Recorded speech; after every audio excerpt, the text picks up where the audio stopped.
Good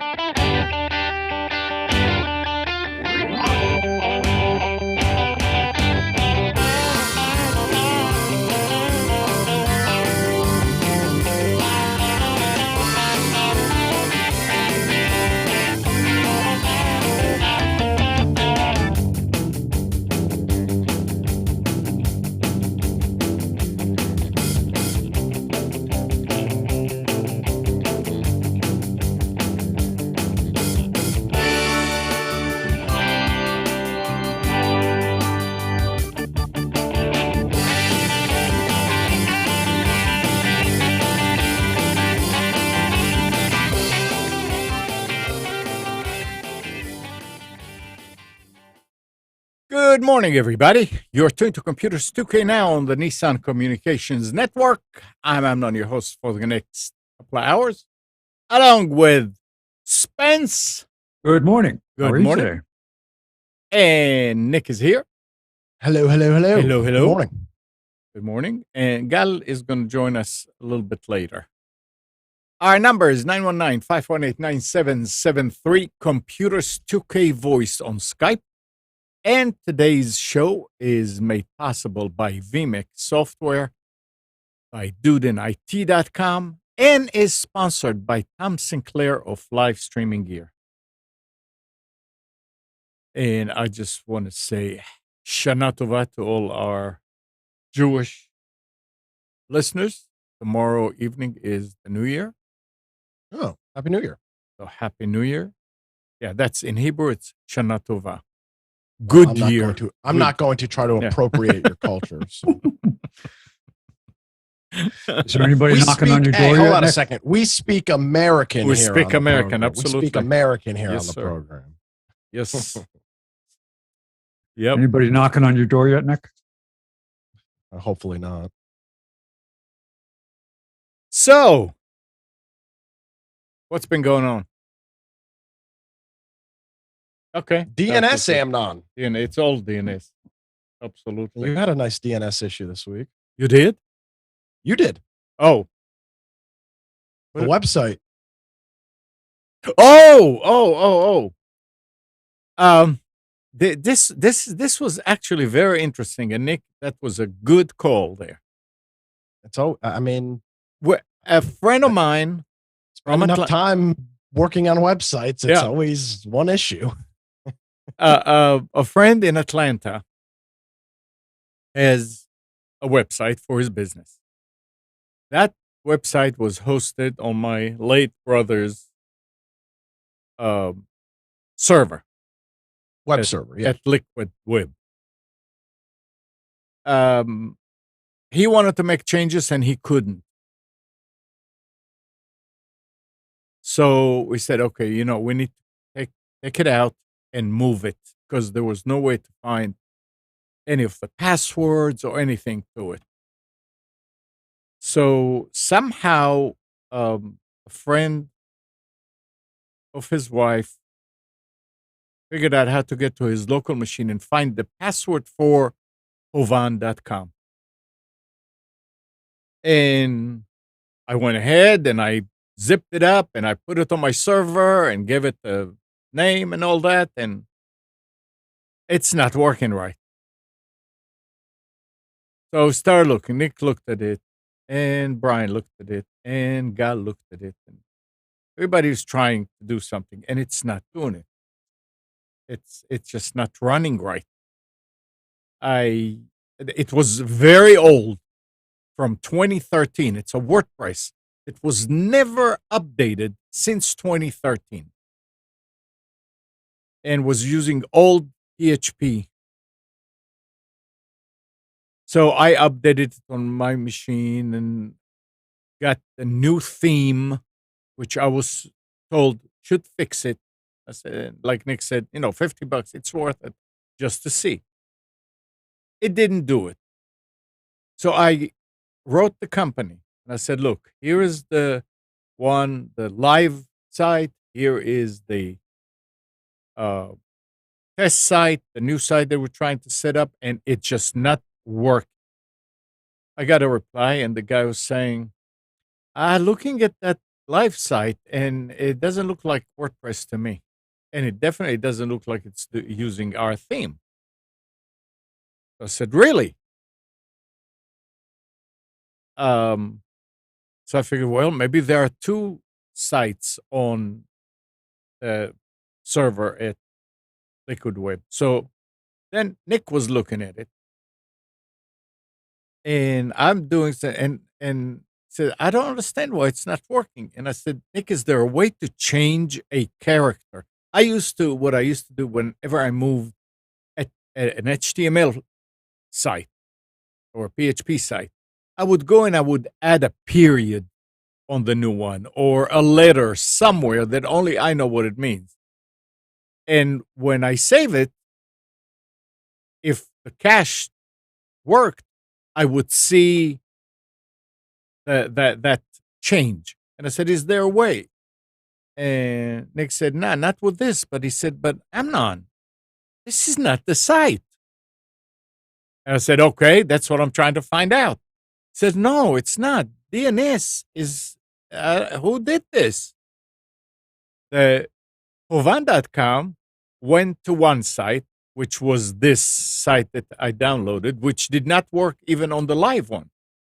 The www.hovan.com worked. And I never even thought about that one would work and the other one not, because all through these years in business, where the way that our web servers, they are configured is if you type www.domain name, it will make it if you type just domain name, it will redirect it to the www. So I'm used to that, and I didn't think about it. And then Nick started looking, and he looked at the source code, and he said, you know what? This is not, you looked and you said, this is not WordPress. Yeah. The source code doesn't look like WordPress. And that's afterward. So this was a very interesting situation. And there was, we couldn't get the source code for the actual live site because it's not even on that server. It is somewhere else.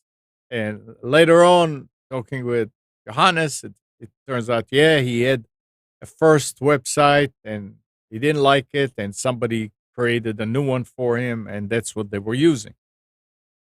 So Nick has captured all the text, and he's building a new site using that theme, and it's very nice so far. Very, very nice. But the issue was DNS. Yes, but the issue was that the regular A record, the at Right. sign A record, was set to go to the web server, but the www somewhere A else. record was set to go to an external site. So the Yep. files didn't even preside on the, on the server, which is why all of the updates and things you were trying to do didn't work. Exactly. So yet again, DNS. when in doubt, It's a weird way. I mean, I don't know. your wife is leaving you, you lost your job. It doesn't matter. It's always DNS. DNS. It doesn't matter. It doesn't matter what's happening. It's always DNS. DNS. Yep. So that, that was a very good call, Nick. I'll be here all week. What's the cover charge? How much money you got? Did you guys hear that Amazon is planning to roll out a self-branded TV in the U.S. as early as next month? You know, it's surprising they haven't done this sooner. How long has the Amazon Stick and whatnot been out? 2013? Yeah. Roku has been absolutely eating their lunch in terms of, and not even that the TVs are Roku branded, but they've got the Roku. Yeah. Like you buy OS. any TLC, a whole bunch of TV brands that you buy have the OS is Roku TV. Yeah. Maybe they couldn't find enough manufacturers to adopt it, so they're starting their own. It's possible, but I find it. They're obviously not building the TV. I mean, it's going to be somebody else's. No. Yeah, it says that the TV is expected to be big screen models in the I range hope of so. 55 to 75 inch. It will include compatibility with the company's Alexa voice assistant. Yeah. The US launch has been in the works for nearly 2 years and involves the company's Amazon device and Lab 126 division. The TVs I'm just are not sure that I think they're too late. I don't know. I mean, we'll see. I'm sure it'll sell. It says that the TVs are designed and manufactured by third parties, one of which is TCL. That makes sense. Yep. Adding that Amazon is also designing another TV in-house. So, so what? Is it going to have Fire TV OS kind of like a thing? Yeah, I would assume so. That's what I take away from it. Yeah, we'll have to wait and see. I'm just not sure that I'm not sure that I think Amazon's lost this battle. I think Roku absolutely owns this smart TV space. Again, Spence, I know Spence, you use the Recast. I know that you're big on the Amazon sticks. I just think Roku has got this whole damn market by the balls, and I don't think anybody can. Oh, if it wasn't, anybody can do I it. would be all Roku if it wasn't for the Recast. Yeah, because the Recast requires a stick, so it works good for me. Once in a while, I'll have an issue with a Fire Stick that I need to reset it, but it doesn't happen very often. That happens with the Roku too. Yeah, and I remember that. I remember having to unplug it every once in a while. But for what I wanted and the simplicity of there are frustrating things about the GUI on the Fire Stick. Mm-hmm. Something there's far more advertising that's in your face and redirection than Roku. Roku tends to be the menu is the menu, and you don't get a lot of pop-up ads. And with the Fire Stick, it's just no matter how you approach it, you're just going to get hit with advertising. Well, it's like the Kindle, isn't it? Not really advertising, I'd say, but it's promoting. You'll get a scrolling thing going across promoting shows and all this stuff. It's like I don't even have that. Roku does channel. that a little bit with their themes. Like if there's like during the NCAA tournament, they had stuff like that, but it just changes the background. It's not overly intrusive, and I'm sure you can turn it off, but it's never been a big deal. You can't turn it off on Amazon. I've never. I don't remember seeing any ads on the Roku. It's not ads. It changes, like the background picture will change on the home screen. Yeah, but yeah, I mean, that's the advertising that's the advertising. It's much more subtle. Oh yeah, but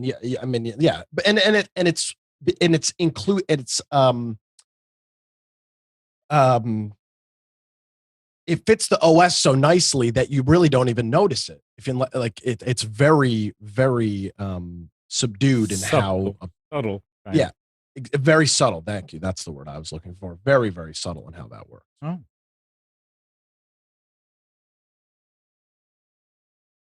Yeah, we'll have to wait and see what Amazon does. I mean, for all we know, I mean, they may just be into the hardware. We want to sell our own TV, so they may have.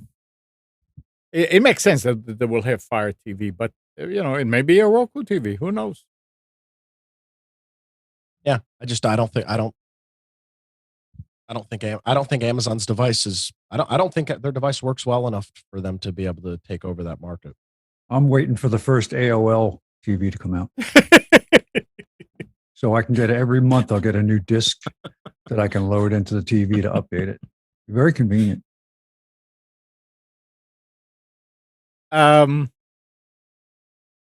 Something about Apple here. The first AR VR headset that Apple has been in development will need to be wirelessly tethered to an iPhone or another Apple device to unlock full functionality. Mm-hmm. Why would we expect anything different? but that's okay. I mean, I know that the Oculus needs a Facebook account. Yeah, but it doesn't need to be tethered. It doesn't need to be tethered. Well, it depends. It depends. Some of the Oculuses do, some of them don't. It's kind of it will be similar to the Wi-Fi only version of the Apple Watch, which requires an iPhone connection to work. Is that the way it works? Yes. Why? Okay. Well, because the device itself doesn't do anything. It does all of its stuff through the phone. Oh, so all the information. They sell two different versions of the Apple Watch. They sell the Wi-Fi version, right, which connects through your phone. Then they sell one that actually has cellular, a virtual SIM card, and it does that stuff. That one can run by itself. The other one, if you go out of range of your phone, it doesn't. It's just a regular watch, which is fine. It works like that. How does the SIM version work related to carrier? Does it you get it through your carrier? So you have to have a separate account for the iWatch? Yeah, it's very cheap. It's like $15 a month. It's inexpensive. But yeah, you still have to have it. Yeah. It's essentially like having another line. Yeah. Right. Yeah, I remember getting some kind of a watch years ago for, I can't remember what it was, a weird name. Anyway, but it had a SIM in it. They sent you an actual SIM that you plug in there, and it was supposed to be a full thing. I remember this. I remember that, Amnon, and it was like went nowhere. Yeah, I know. Yeah. It went nowhere. But it was. I guess it was before its time. It was probably also really expensive. Yeah, if you had to add another line to have that watch work. Yeah, but like you said, like Nick was saying, it was very cheap for that SIM, because I remember calling Verizon or whoever it was back then and asking, and they said, yeah, this will be this and this. The headset is meant to wirelessly communicate with another Apple device, which will handle most of the powerful computing. Apple recently completed work on a 5-nanometer custom chips that are set to be used in the headset. And that's where the connectivity detail comes from. So Apple has completed the key system on a chip that will power the headset, along with 2 additional chips. All 3 chips have hit the tape-out stage. So work on the physical design has wrapped up, and it's now time for trial production. We'll see if we can get one just to play with, right? Yeah, get right on that. But yeah, it'll be interesting. Interesting. What kind of dip are they going to sell with those chips? Apple dip? Oh.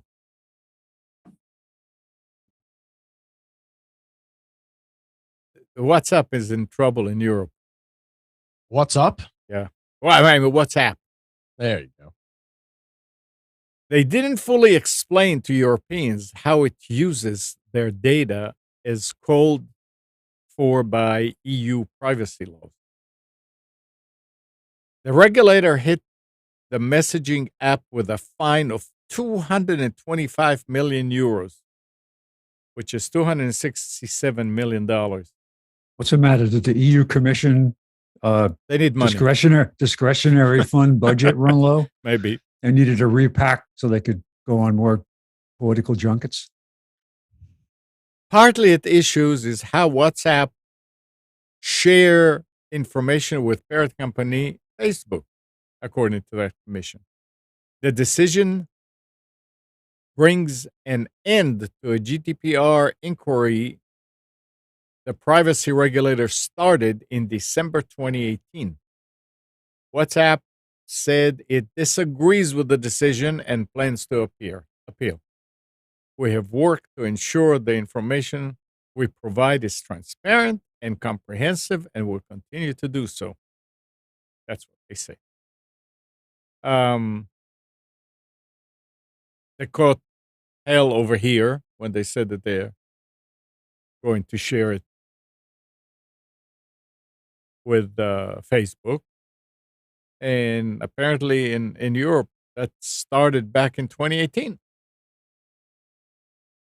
So yeah, that's trouble, and it is used extensively in Europe. I know in Israel, Gal was telling us most people are using it. So it's $267,000. I mean, for Facebook, it's not much, but it's a hit. I thought you said million I'm sorry. euros. Yeah. Well, 225 million euros, which is about $267 million. Oh. I could probably survive on that. For how long? Come on. Jeez. I'd be tough. Yeah. This is really kind of a ridiculous situation. Amazon's attempt to block proposal for the next generation Starlink system is a delay tactic and a continuation of Amazon's strategy of hindering competitors to compensate for Amazon's failure to make progress of its own. That's what SpaceX told the Federal Communication Commission last week. Amazon track record simply demonstrates that as it falls behind competitors, it is more than willing to use regulatory and legal processes to create obstacles designed to delay those competitors from leaving Amazon even farther behind. I mean, you were talking about, Nick was talking about missed the train on TV. I mean, you can't make any progress. I mean, did you put anything in space, Amazon?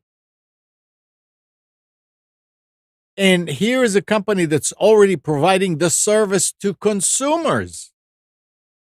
And they just want to make it better. And Amazon say, hey, you can't let them do that because we have to get ahead. What is this? I mean, what kind of world is this that you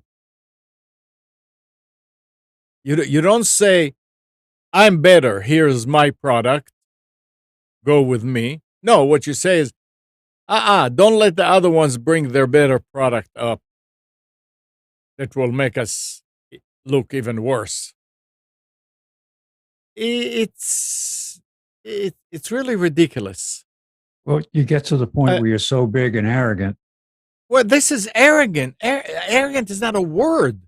I mean, you are trying to stop a company from developing. You're trying to stop the consumers that already have it or maybe want to have it from getting better service, all in the name of give us time to catch up to them. Yeah. Hey, nobody, I mean, people are people. Well, the ethics of a company are only as good as the people that run it. Well, and if they can legally get it, I mean, this is, think about all the companies that have been bought and they chain the doors up just to prevent competition. They just, what was the company? Was it Cabela's? Was bought by Cabela? Cabela's was bought by Bass Pro Shops, and Cabela's was a family-run company based in a town out, figured out where it was out west somewhere. And they bought them, and they just literally laid off everybody in the town that worked for Cabela's, all gone. And they took over running. They kept the Cabela name in certain locations because it was to their advantage. And they just basically destroyed the company and took over. And everything now is run by Bass Pro Shops. So they didn't care. They obviously didn't do it. They didn't care at all about the fact that it was literally a family-run business with that the town was based on it. Mm-hmm. And now the town is like everybody moved away. The real estate prices cratered, and now the town is in the doldrums. It's just it's a shame. Yeah, that's But- a shame. Yeah, I mean, you take over a company, and the obvious reason was to better your own company, not to help the other one. Talking about Cabela's, Mm. Nick, how they got bought by Bass Pro Shops in the town where they were based. It was a family-run business. They just laid everybody off. Yeah, sounds about right. Yeah. Well, Unfortunately. were you listening to what we're talking Yeah. about with the Mhm. Starlink? speakers and- on. yeah, You surprised? I'm surprised that at the goal of any company trying to. You're surprised at the gall of Amazon? Yeah, I mean, this is really ridiculous. I mean, we're not. Next they're gonna say, "Hey, we don't want SpaceX to go to space because we failed." Yeah, of course. I mean, come on. It's stupid. I agree. Yeah, It's very stupid. but that's what it is. Recommended. Europe's top court has struck what could be a mortal blow to the practice of zero rating, where mobile operators exempt data associated with specific services such as Spotify or Facebook from counting toward users' overall data caps. So they had it over here that if you watch Netflix on your phone, I can't remember which provider had that, then it doesn't count toward your data T-Mobile. caps. What? T-Mobile, T-Mobile. pretty sure. In a Thursday ruling, the Court of Justice of the European Union ruled against the German provider Vodafone and Telecom, saying their zero tariff options broke the EU net neutrality law. Legislation is designed to ensure that operators that treat internet traffic equally without favoring certain online providers due to commercial consideration. This is not the first time the court has weighed in on the topic, but the ruling is its most definitive repudiation of the practice of zero rating. So it's against the law now in the EU to do that, to say, oh yeah, you get our phone, if you watch this or you watch that or whatever, it doesn't go toward your data caps. Really, what So- they need to do is do away with data caps. Then there's Will no never problem. What? Will never happen. Yeah, I know. I mean, it may. Yeah, okay. Yeah, that's okay. You're right. It will. It just Yeah, Not right. but it's not, maybe not in our lifetime. I don't know. no. I mean, it will. It's just. I mean, honestly, providers could get rid of data caps now, Sure. but they make a lot of money. Yep. On overages, and then I- until they stop making that money on overages. And they make a lot of money on an uninformed public.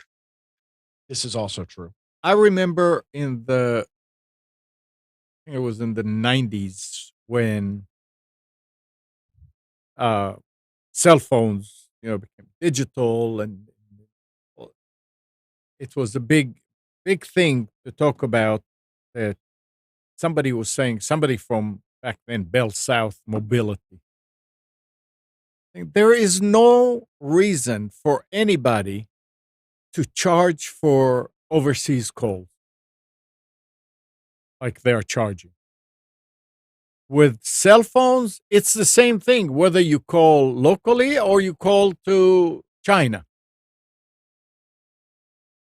I know. And we see it that slowly. I mean, if you look at all these other companies that provide telephone service, VoIP I mean, it's like a cent here, a cent there for to call anywhere in the world. I don't know, not with cell phones, but cell phones still. The reason why I think it's more expensive is something about I'm not that good at it. When you call and you're connecting to a country, another country, there are fees that the other company on the other side is being charged for having a mobile phone connected. It's just that they charge like that. All these charges should go away. Then anybody can pick up the phone and call anywhere in the world. And it's not really going to cost the companies anymore. I mean, yeah, they do have infrastructure. As soon as they put in the high capacity fiber internet around the world, first it was done for commercial accounts, then for the general public to use. The prices plummeted. And then they overbuilt. I mean, remember that whole thing, Amnon, when there was a huge infrastructure build out in like 1998 through 2000. And then the market collapsed. Yeah, the bubble. And they had just so much dark fiber everywhere. Yep. It wasn't being used.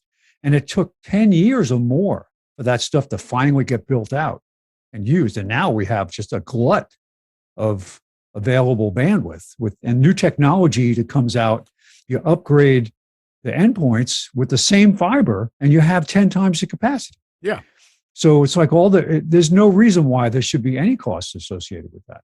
But remember when GSM came out in Europe, why it was so wonderful? It was because you could go from country to country with your phone and right. It didn't make any difference. You didn't have to re-register with a new company. GSM was designed to do that jump from carrier to carrier without any implications. It just worked.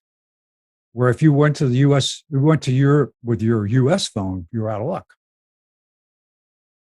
You had to register and get into a special Verizon now, I don't know what it is now, 2.5 years ago, and I was in the UK. They charge this ridiculous fee every day for me to make calls.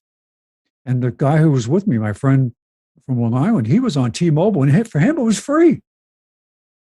And I was paying like $10 or $15 for each day I was on the network in Europe through Verizon. That's the other thing that actually went away. Finally, roaming charges. Yes, I mean they were making money from roaming you going outside your area. Now I don't killing on it. Yeah, I don't know that any company is charging for roaming anymore. I'm sure there's still in like areas like Alaska and stuff like that. I'm sure. Actually, I was just going to say that the first time I went to Alaska, and that's going back to 2014. Yeah. When I got there, I got a message from Verizon text to say, turn on roaming because you'll have a better experience here because we have a network sharing set up with the other provider. Because Verizon had no infrastructure in Alaska. And now they do, but they didn't back then. And it just turned on roaming and I got service. But did you have to pay for it? No, Extra? there was no cost. There was no fee. That's what was, because they wanted to have that, because they were bragging about the most inclusive network in the country. Remember that? Where you could, everywhere in the U.S. you could get service. And Alaska was basically a dead zone for them. And so they got a deal with whoever it was, AT&T or whoever had but now they've added all this new fiber and you still can't get service out in the middle of nowhere. There's just no towers, but along all the highways. I was amazed that it didn't cost anything. So. Yeah, that's one of the things that went away with time. And that's why I'm thinking that we may even have a chance to see it in our lifetime, that there's no data cap. Oh, that's going to be the World Economic Forum. They want their big mantra for what's 2035 going to look like. They said, you'll own nothing, but you'll be happy. That is the splash page on their presentation. You can go to their webpage and look at their presentation. And it talks about how in the future you'll rent, but you won't own anything. If you need to use a car, you'll walk downtown, you'll swipe your card, you'll get in the car, you'll drive it around, you'll return it. You'll flying in an airplane will be a once in a lifetime experience because there'd be no reason for you to travel. It's just the kind of stuff they're putting out there. Like, this is the new future. Yeah. You're using the wrong phrase. It's the new norm. Thank you. The new norm. That's true. The great reset. So, Nick, a new version of the classic Atari game Centipede will be released for consoles and PC in late September under the name Centipede Recharge. Oh, wow. And sporting a more futuristic look. I played Centipede a lot.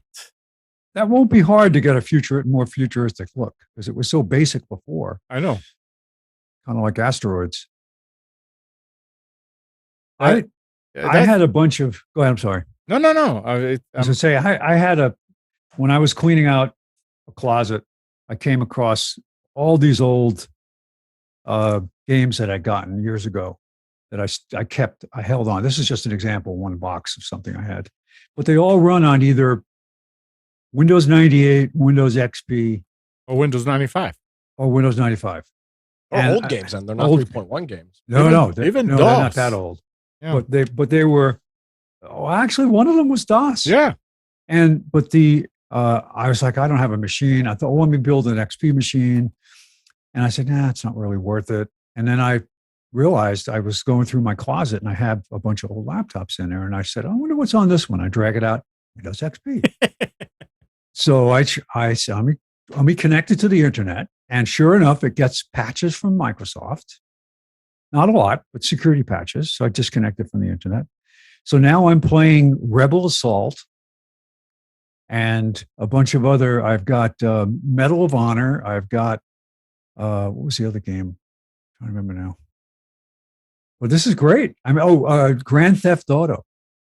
Oh, the original top-down Grand Theft Auto? I think it's Grand Theft Auto 3. Okay. That was the. No, it must be 2 if it's on. Well, is it top-down or 3D? What do you mean? Like, is it a top-down perspective or is it? No, it's 3D. It's 3D. Okay, then it is GTA 3. Yeah. So, and then Outlaws. Just a basic Western shoot 'em up thing. It's kind of like. It's just like, what was he? Castle Wolfenstein for cowboys. Mm-hmm. Same idea. But it all works. And I was amazed. It said the graphics are okay and the sound works. And although it was interesting, I said, select your sound card, and it had Sound Blaster, Sound Blaster Pro, and a couple other ones I don't remember hearing about. And at first, I just let it go to Sound Blaster first. And it was really, you could tell the sampling rate was wrong. So then I made a Sound Blaster Pro, and it sounds good. That's an interesting thing that has completely gone away. I watch a lot of retro YouTube channels where these guys talk about and play some of these older games and stuff. Mm-hmm. The whole sound card thing is just gone. That was a big deal. It was a huge, really big deal. You had, sound. What kind of sound? What kind of FM synth? Replication did your card have?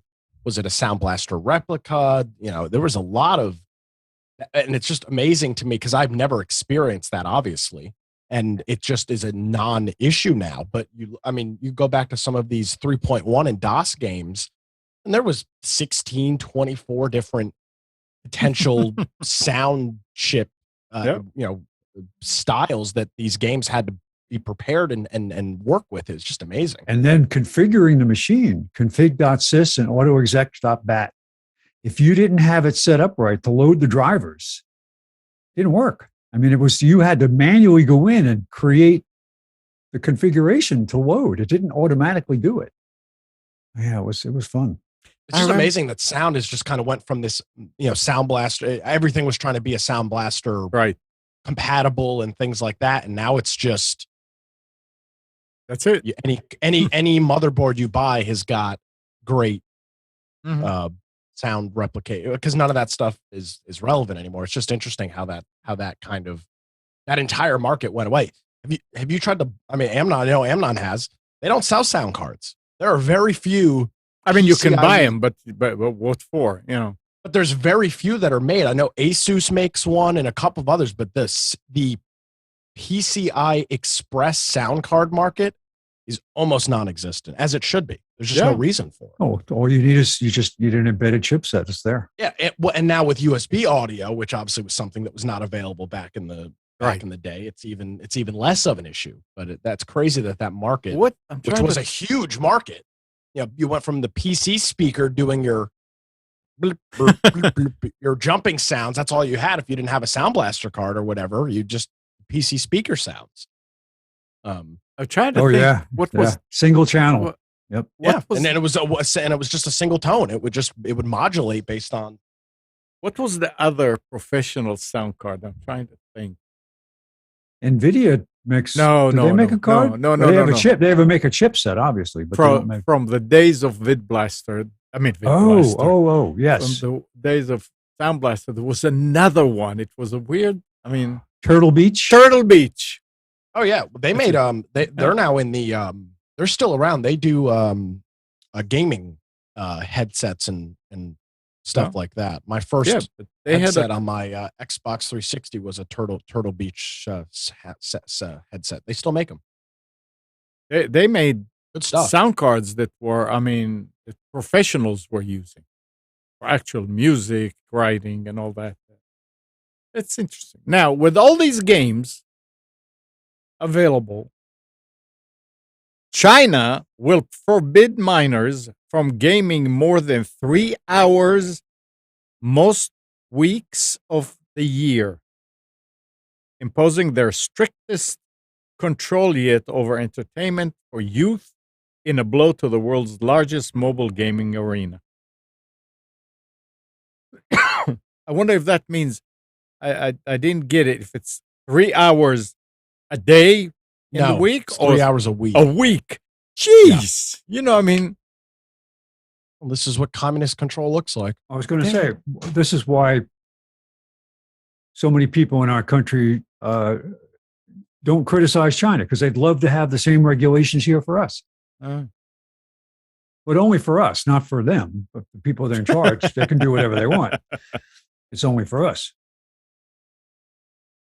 It's just unfreaking believable. And they have, what's that, the name of the company with all the gaming? Tencent, yeah. I mean, what are you, taking the money out of their mouths? No, because they're doing it for the rest of the world. Yeah, this is going to be a, there will be some fallout from this. We'll wait and see. I mean, I don't know that you can have a fallout. Well, there will be, because China is an incredibly large gaming market. And for people that say, oh, well, you know, there's not going to be any way for them to track this. No, the gaming companies have been put on notice. You will now have to register yourself with they've got here, I can actually pull it up. Hold on. Give me a minute here. I can read it. Head on over to the illustriousinfectionpodcast.com website. Let's see. So the way that it's going to work is that players will now have to register with their real names to what is called it's a state run. It's called the National Press and Publication Administration's online gaming anti-addiction real name verification system. So you as a player will have to register yourself to this, and then the online gaming providers will also be registered as part of this database, and that's how they will be keeping track of who is playing what when. And according to this, the Chinese government will not allow an unregistered user mode. So the only way you'll be able to play any of these things online is with a registered account through this online gaming anti-addiction real name verification system. Sounds reasonable. Yeah, very, very reasonable. Yeah, nothing screams better than the sickle and hammer. All right, Spence, you ready for specials? Yes, I'm Hold on, let me turn off my XP machine here. I just fired it up. I was going to try to find some music, but Listen to that. yeah, it's an old Dell XPS. You're worse than Amnon, Spence. I'm disappointed in you. Oh, well, I did get rid of several generations. If it's a single core processor, I got rid of everything except for this machine because it still had XP on it. I don't have any more machines with XP. And I don't have any, well, I'd have to say, I think I have one tower that has a dual core that I kept. Everything else is gone. Got rid of all the single core, AMD, Athlons, and all that stuff. All right, so specials. Today, if I'm running the wrong mouse, that would be helpful if I had the right mouse in my hand. Today, we went ahead and instead of our typical big three retailers, we went with our alternate group, which is going to be Micro Center, B&H Photo, and Newegg. So just to look to see what's out there, some interesting stuff. Didn't get off too crazy in the weeds, but so Computers 2K Now specials for September 5th, 2021. Please wait while the wizard installs your software. I don't know what's making my computer crash, but I will find it and I will kill it. Do you ever watch any of the Liam Neeson's movies? It's always the same character he plays. Yeah. Well, I mean, he fits it. He's typecast and he's good at it, but he's also a hypocrite because he criticizes the very behavior he publicizes in his movies. So, what's it? Why would that be expected to be any different? So, okay. So starting with Micro Center, we've got a couple of deals, Labor Day deals. What brand is Modern? Do you ever hear Modern Computers? Well, whatever. But they have it's called a Modern laptop, Intel Core i3, 8 gig, RAM, 128 SSD, 349. And it's a limit one deal, Labor Day deal. That's good for an i3, and it's actually a smaller notebook, which is usually more expensive, 14-inch laptop. They've got on sale a Core i9 unlocked 10th generation processor for $349, and it's the 1085 OK or 10850K, I should say. 3.6 gigahertz processor, and that's $349, an additional $20 off. It's in store only, but I think you could probably get it shipped. They've got an Acer Aspire. Now that normally this tower would be standing straight up, but for the interest of making all the graphics fit on the page, I turned it on its side. So it is not one that lays on its side. It does stand up straight. You mean I couldn't lay it down? You could lay it down, but I don't know. It depends if there's vents in the or not. You might have to stick it on legs. But we could figure that out. But Acer Aspire desktop Core i5, 8 gig of memory, 512 SSD, $499, which is 50 off.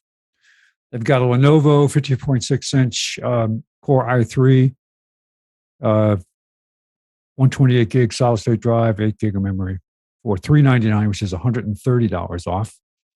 If you're looking to buy a Mac Mini, they're on sale, and not just at Micro Center. Mac has been having sales, which is unusual, not unprecedented. But this is an Apple Mac Mini late 2020. It's got the Apple M11 processor, M1. I'm sorry, processor, 8 gig of memory, 256 SSD for $629. That's 70 off. Now this Logitech camera is not on sale, but it's hard to find, and that's probably why it's on sale or not on sale. But Logitech C920S Pro HD camera for $69.99. Anker is a good brand. I have several Anker products, usually related to USB. And although there are other things that they make, but Anker Soundcore 2, Life 2 active noise canceling over-the-ear headphones for $39.99, save $40, half price. Got a HP 23.6-inch curved FreeSync gaming monitor for $199. That's 40 off. And Wise is a company I've talked about a lot. I'm about to buy a couple more of their cameras. I'm very disappointed in Zomoto.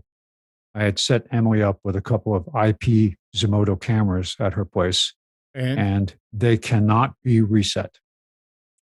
It's a huge issue. They've been trying to tell people. The problem was Zomoto kept upgrading their software, the apps that you use to manage your devices, and this camera is an IP camera, and the latest version of it, which is the ones that I set up, used a QR code that you would hold the camera up to, and it would configure it. But if something happens to your Wi-Fi network and the SSID changes, it doesn't exist anymore, you try to move the camera, supposedly, if you delete them from the account, it resets the camera back to factory. It did not do it. So I have two basically bricked cameras that I can't use. So I'm not happy with that. But I'm looking at replacing those with the Wise new indoor-outdoor cam that they have. It's not, the original one I have has got a battery in it. The newer ones don't have batteries, but the video quality, everything about them is great. It's weatherproof. You can put it outside. They've changed the way the cord works. There's a bunch of new things about it, and they're only $37. But this is the Wise video doorbell. I have one of these on the house. It's $50. You might be able to get it even a little cheaper than that, but really a nice product that has a wireless remote doorbell that you can put anywhere in the house. All kinds of different ringtones and volume and all that. It does disable your existing doorbell. That's one nice thing about the Ring doorbell is that it does use the Ring doorbell. The Ring doorbell will still work. But in this case, I don't really care. But you can move that wireless speaker anywhere in the house, and it's really loud. I put it in the front of the house so we can hear it upstairs too. But it's a great camera for $50. What is Ring? I guess the cheapest Ring you can get is $99, and that's the older, larger ones. So yeah, I'm very happy with a lot of the Wise products. Samsung 70-inch 4K Ultra TV was $699. That's about, I mean, I don't see it all. I don't even know if Costco could match that price. It's $200 off. Costco for a 70-inch 4K. And that's at Micro Center, which we don't have. This is at Micro Center, which, we don't have it. But this is an orderable. You could order this and buy it online. So it is possible. And in some cases, they give you free shipping. Yeah. But it's good to know. I mean, I looked at Micro Center still has a lot of stores. And unfortunately, the closest one to us, I think, is in South Carolina. So it's not really practical to go there. But you can get it online, so it's fine. I do. Most of their stuff is online. If you go to the ad, it will tell you if an item is store only. And there are some. You know, it's a draw ad. They want you to get you in the store. Yeah. So you can't blame them. I think even Best Buy does the same thing. Okay. So moving on from there, we go to B&H Photo. And be aware that they are closing for Rosh Hashanah for a couple of days. I think they closed tonight. No, tomorrow night. Tomorrow, and then they reopen again on Thursday. So they'll be closed Tuesday and Wednesday. Yeah. But they have a BenQ 24-inch eye care monitor for $159. That's 20 off. Got an Acer 1.6 11.6-inch Chromebook. Asus. 1.6. That's a small screen. 32 gig Chromebook for $169, which is $50 off the regular price. Actually, I've always been intrigued by these film scanners. These are designed to work with slides or negatives, which is really neat. If you have a need to do this, it makes sense to buy a really good one. So here you've got the Pacific Image Prime Film XE Super Edition film scanner and with software. And it's $369, which is $80 off the regular price. Then if you have a studio like Amnon has, here's the Genere Ultra Thin Bicolor LED camera light kit for $129, which is $20 off the regular price. So this is color programming. You can actually change the color to suit your needs. And well, it's cool or warm. It's not like change the color. Well, this said bicolor, so it's Two. All right, so it's probably got cool. Yeah, Yeah. two warm and cool. Yeah. All right, whatever. All right, so we got a Ryzen 7 3.6 gigahertz 8-core AM4 processor for 295, and that's let's see, what is that? That's $40 off. We've got a SanDisk 128 gig Extreme, a micro SDXC memory card with adapter for $22.49. That's normally $30. Got a USB stereo headset with condenser mic, a CAD. I don't know that brand. $34, and that's normally $59, so it's 25 off.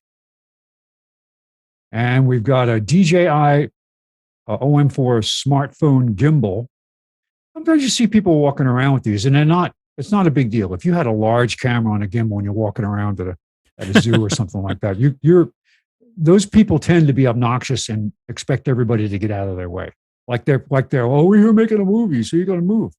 But if you just want to have a steady base for your phone, although most phones now have really good image stabilization, but if you really want to add that professional touch to it, you get one of these smartphone gimbals. They make all kinds of gimbals for different kinds of cameras. You get it for GoPro, or you can get it for all different types.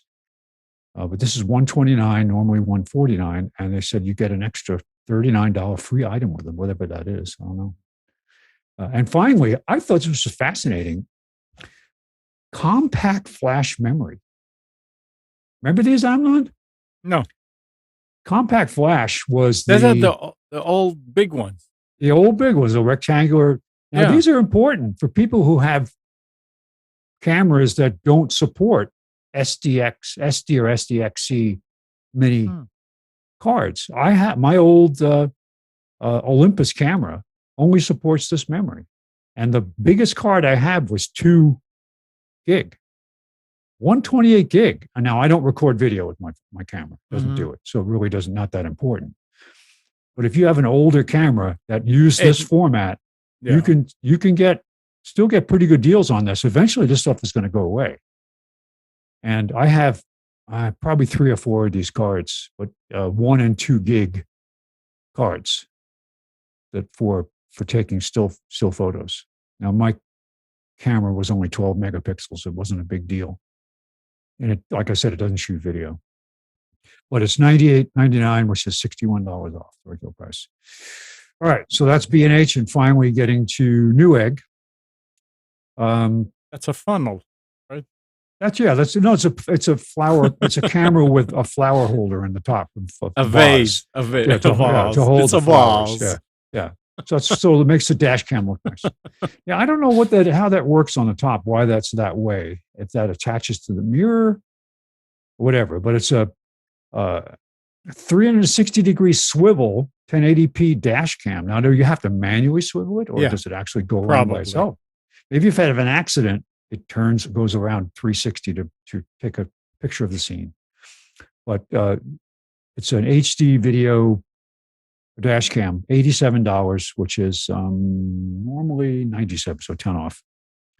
Then we have It's Nick said it's a HD. HD. HD. Keep going. You have to have one. All right. So we also have a Focus 850 watt platinum full modular fan control power supply for $169, which is actually, from what I'm reading, is actually a pretty good deal. It's $35 off the regular price. I have that tower that I got from somebody that was an older machine that was in it, older system board, but the tower itself has a modular power supply in it that you can still buy. And you can actually buy the adapter cables too. It's set up with the Molex stuff for an older board, but you can buy. It's got several jacks on it. You can buy and upgrade it to all SATA and whatever you need. And I'm going to keep that case. Who knows what I'm going to build? I don't know, but it's a really nice case. Very well made. What does it say? Fanless. Fanless? Oh no, it'll run in different modes. You can turn the fan off. Oh. If it doesn't need the cooling, it will go fanless. Fanless, then silent, and then there's another mode. Okay. So 3 different fan settings, depending on what your requirements are. All right. You may not, I mean, if you have enough air moving through the case, you may be able to get enough air through the power supply to cool it. Or you don't need the fan. Normally, and remember, original machines, it was the power supply fan that cooled the case, the whole case. Mhm. So if you have enough other fans, maybe you don't need Oh, to okay. run this. So I've got a Seagate expansion 10 terabyte desktop drive. It says it works with Jeez. PC, Windows, PS4, Xbox, USB 2.0 and 3.0, 199, and that's Jesus, normally 329, so it's $130 off.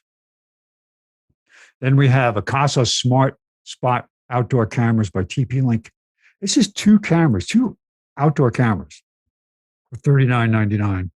TP-Link Casa stuff is good. I don't have any of their cameras. I do have several TP-Link either wall switches or smart plugs that I'm using around the house, and they're all programmable using Alexa.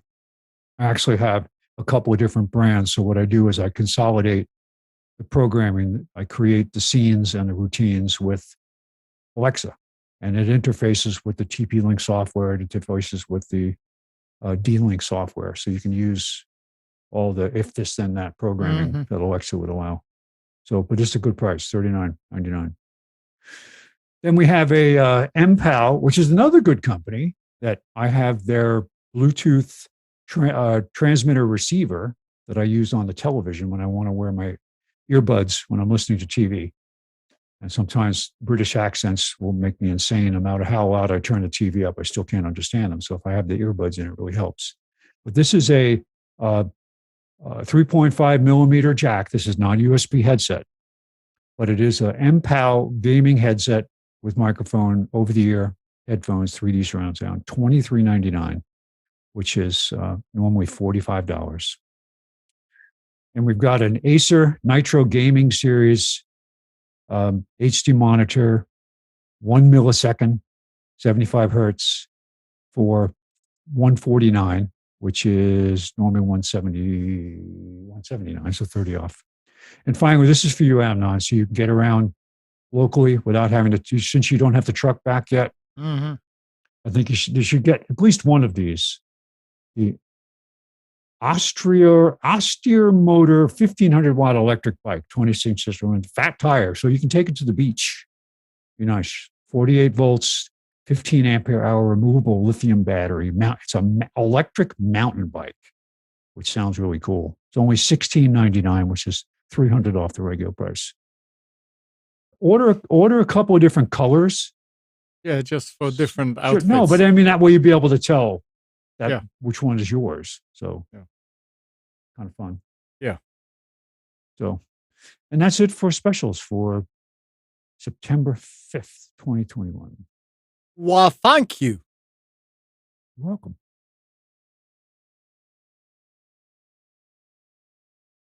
All right.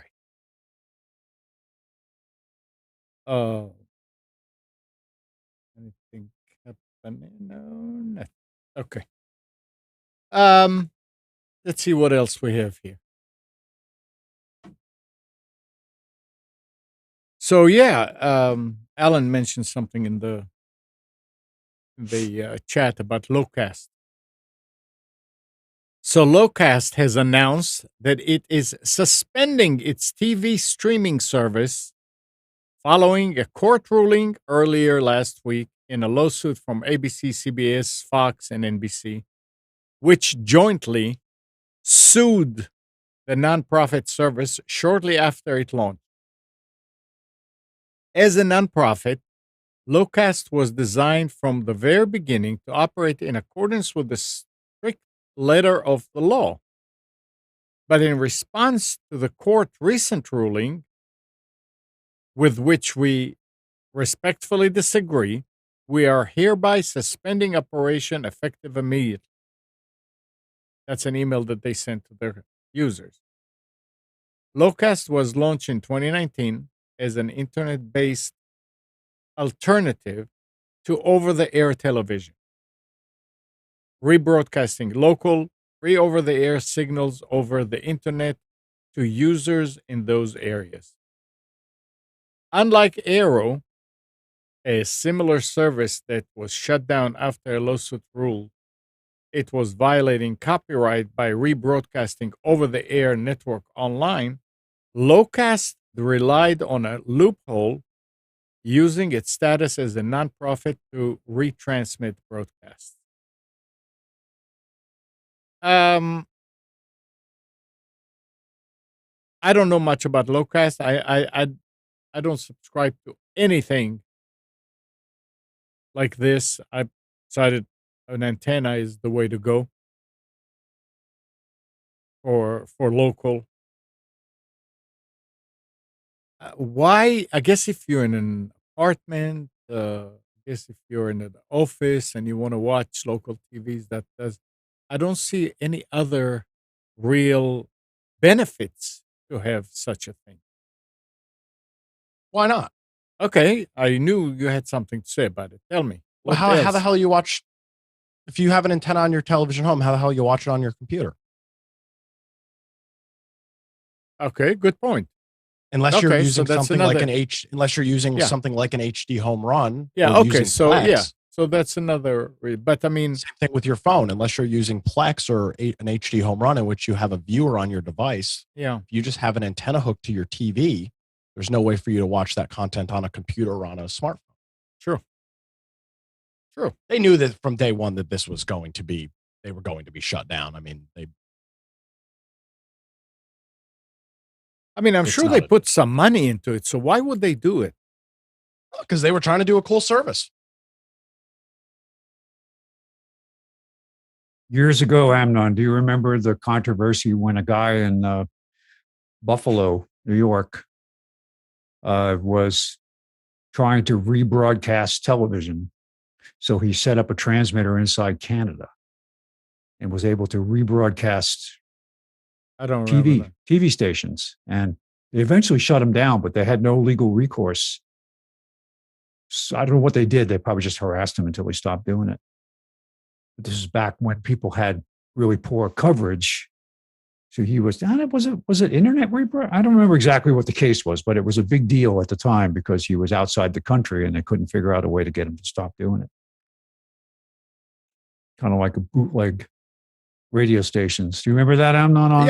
There were a lot of these. I understand, but here, so what? He put a transmitter with what do you call it? Linear amplifier. Yeah. I don't know. Yep. Long way. Yeah. I told you about that guy I used to work for that had him in his car and in his house. Oh. And I'd be riding with him somewhere and there'd be people stepping on his conversation. So he says, I'm going to blow them away. And he'd flip on that 50 watt linear. Yeah. It would do it. Yep. What is Alan saying here? Jesse Barnes lives in downtown Cleveland and can only get 12 local out of 40 plus on an antenna. Okay. So yeah, I guess if you are, I'm judging by what I have here, and I guess we're in a great area, so we get a whole bunch of stations off the air. Yeah, it's pretty flat.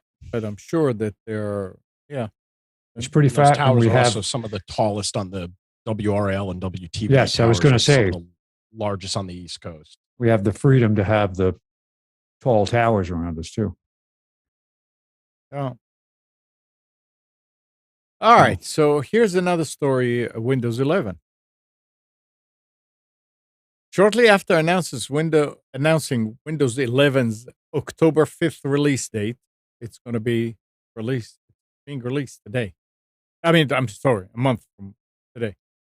Microsoft began booting Windows Insider Preview PCs with unsupported hardware out of Windows 11 testing. PC World, that's coming from PC World. The day that Microsoft announced Windows 11 release date, Windows insiders on unsupported PCs began receiving a message telling them they are no longer eligible for the Windows 11 Insider program, as seen in BetaWiki's tweet and confirmed by Bleeping Computers. Unsupporting Insider PCs need to go back to Windows 10 to continue participating in the program and presumably continue to receive updates. While the move isn't a surprise, the timing is, as Microsoft previously stated that Windows Insider with non-compatible hardware would be able to continue to run Windows 11 until it was generally available. Most PCs released or built over the last 3 years will run Windows 11 without issue. So most people will be able to do it. Now, I don't know if we talk about what did they decide to do about if you download it and install it, you can install it on your machine, even if it's not compatible as far as the requirements.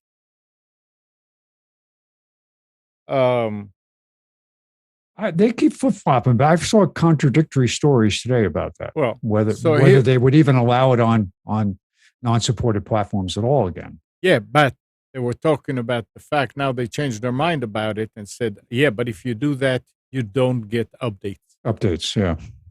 So Microsoft is announcing that Windows 11 will be released on October 5th. The new operating system will be available as a free upgrade for eligible Windows 10 PCs or on new hardware that ships with Windows 11 preloaded. I don't have any eligible hardware. Oh, the free upgrade to Windows 11 will start rolling out on October 5th, but like many Windows upgrades in the past, it will be available in phases. New eligible devices will be offered the upgrade first, and then Windows 11 will become available for more in-market devices in the weeks and months following October 5th. Following the tremendous learning from Windows 10, we want to make sure we're providing you with the best possible experience. We expect all eligible devices to be offered the free upgrades to Windows 11 by mid-2022.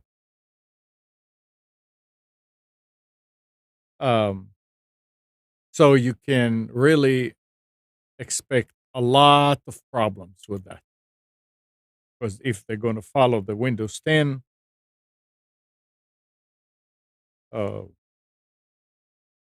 rollout and updates and all that. Why the negativity?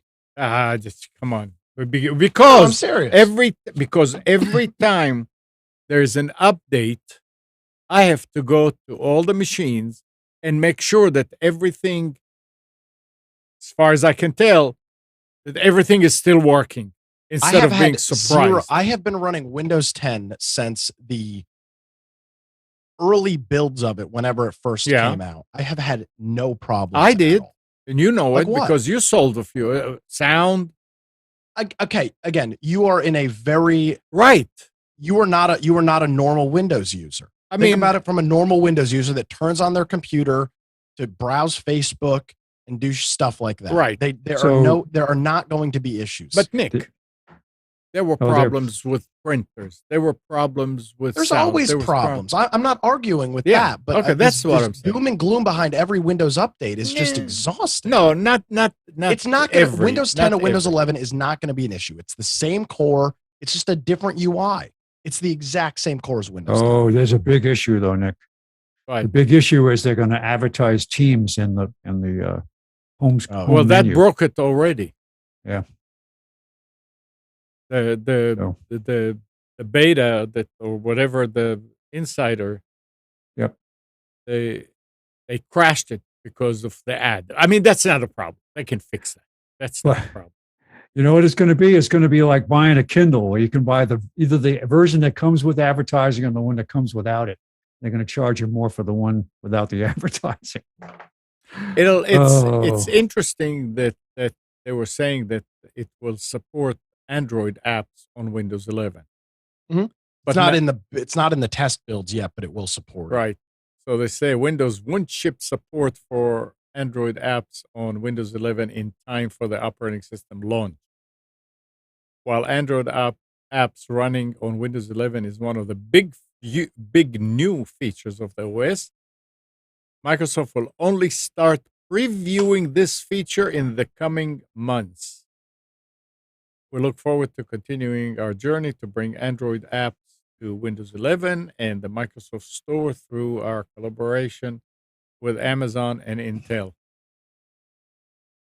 Not with Google, huh? This will start with the preview for Windows insiders over the coming months. It's Android apps, but we'll do it with Amazon and Intel. We'll wait and see.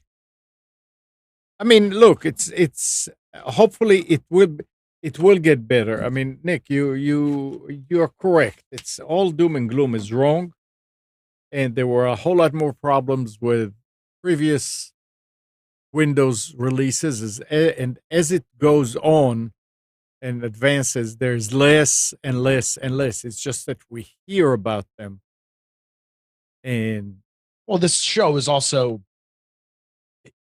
good features in the operating systems don't make news stories. yeah, that's true. Yeah, true. So I'm very much excited. Okay, I stand corrected. No, you shouldn't. No, you're not. You shouldn't stand corrected.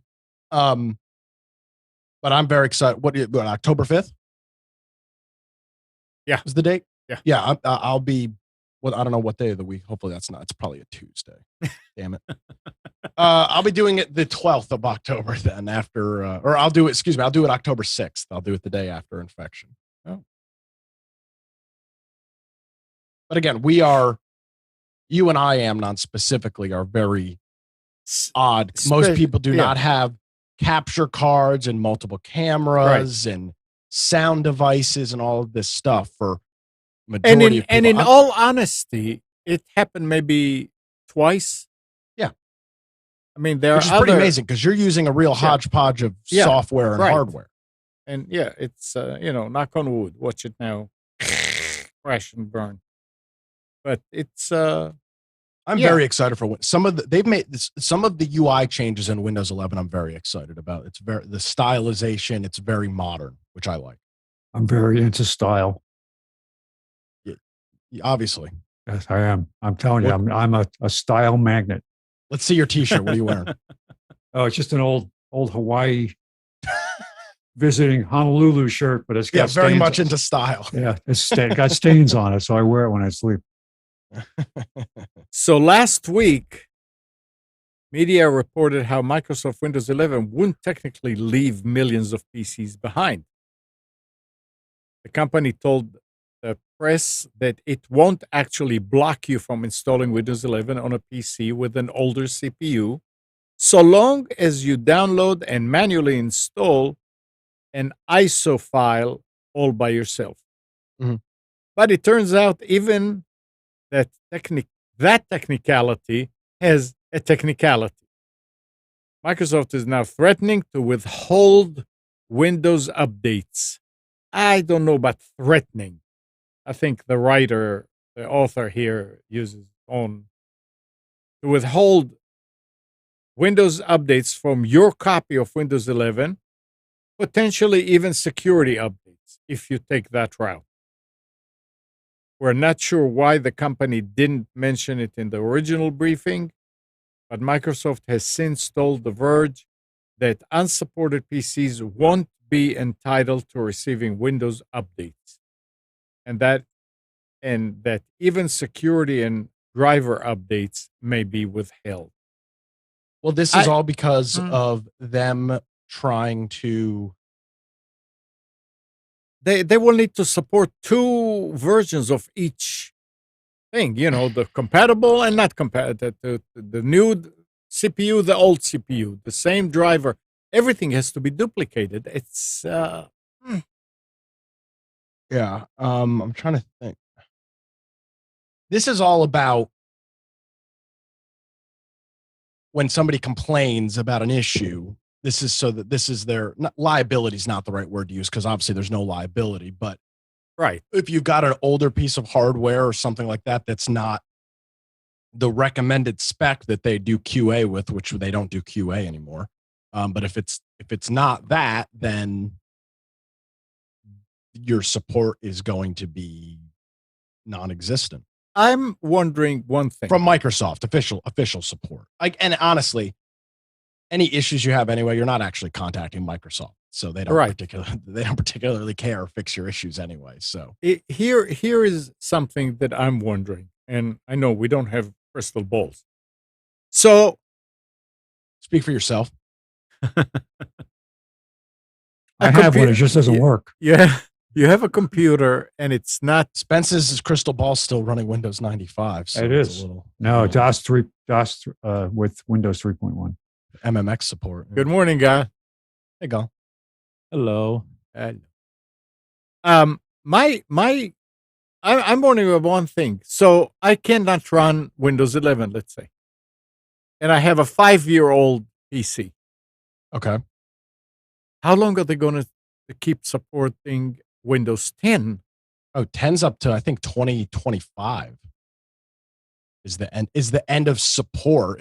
I don't think it's until 2032 when they're end of lifing it. Okay. You'll be what?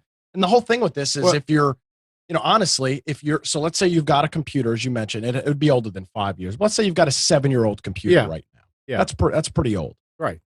By end of support for Windows 10, which let's just say, I think it's 2025. Okay. You're talking about a 12. You'll be upgraded between now and 2020. Well, no, I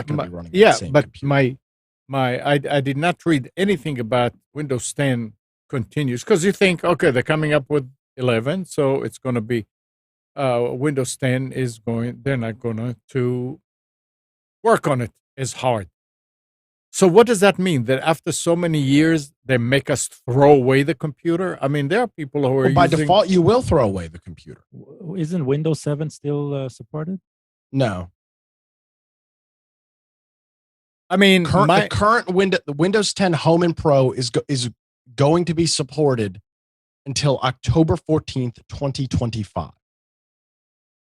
Okay, so my machine that I use in the office is an older PC. It's a dual Xeon, but it's probably about 10 or 12 years old. Correct. It's working flawlessly, and I'm using Windows 10 flawlessly. Understand. So does that mean that a machine like that, after another 3 years, let's say 2025, 4 years, is if I want to stay up to all the security and stuff, I'm going to have to get rid of and get a new machine to run Windows 11. And you'll probably be at that point anyway. And again, your situation is not normal. People are using a dual Xeon computer for home use. Yeah. Well, I mean, there are other situations but no. If Windows 10 is still supported, and that's the end of semi-annual channel support. Yeah. That's not end of life support, which will likely not be. I don't think they haven't announced the end of actual life support date yet. Yeah. That likely won't be until 27, 28, maybe even. Yeah, I don't know how. I'm trying to think of how long they kept 7 out after and that's semi-annual channel support for 0-day exploits and things like that. They will push updates to the machine, but by October 14th, 2025, if your computer is old enough now where it's not supporting Windows 11, I would be shocked if you would not have purchased a new computer between now and 2025 for the majority of people. Yeah. That's a long time. And again, most people it is are a long buying, time. And a lot of people are buying. You got to remember, when you're buying a computer, you're buying a $400, notebook like Spence brought up on specials. Those things aren't meant. You're not running those things for 12 years anyway. Yeah. So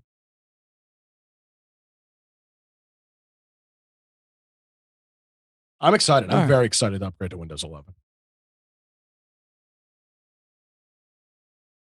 I'm holding out for Windows 12. Well, good on you. Mhm. When were you gonna upgrade, Amnon? Will I upgrade? The Yeah. only machine that I have that's 8th generation is this one here. Perfect. So yeah, I mean, it's probably going to be again, because it's such a hodgepodge of different software and hardware and all that. It's probably not going to be a straight up upgrade, but we'll see. We'll see. I don't have hardware that will support it, so I won't be playing with it. I think they said that they were adding the 7th generation to the compatibility or whatever. I think I read it somewhere. I still don't have hardware that I support it. Well, all right. I don't have. My fastest process is my FX 8 core, which is not going to support it. That's newer than my Xeon. Yeah, yeah. Signify, owner of the Philips Hue brand, last week announced the global launch of its Philips Smart LED bulb. Wait, hold on a second. Philips sold off their Hue brand.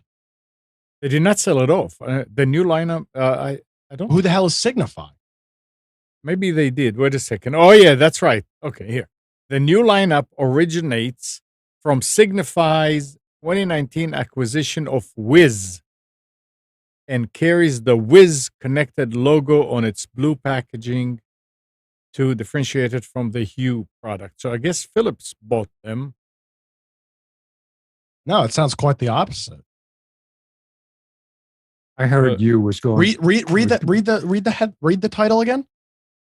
I don't have a title. Just Well, the first line that you read. Signify. Formerly known. Oh yeah, as wait a Philips second. Lighting. You're right. Yeah, you're right. Signify, owner of the Philips Hue brand. Yeah, Okay, so Philips sold off their I guess. Yeah. smart device brand. That's It's interesting. just a rebranding. I don't think they sold it off. But what is Signify? It can't be a. It says Well, sounds no. like It Signify's a says company. owner of the Philips Hue brand. Yeah. Huh. That's interesting. I thought that the Philips Hues were very popular. I'm surprised they sold Well, it. the new lineup, original blah blah blah blah. A similar collection of bulbs. It differentiates. It's completely new thing. Remember, we're talking about Philips Hue and Philips Smart LED. Launched in the US at Home Depot stores at this time last year, only under a slightly tweaked Philips Wi-Fi LED. Signify assured The Verge during a press briefing that they've tested the multitude of Philips Smart LEDs brand with consumers and they weren't confused.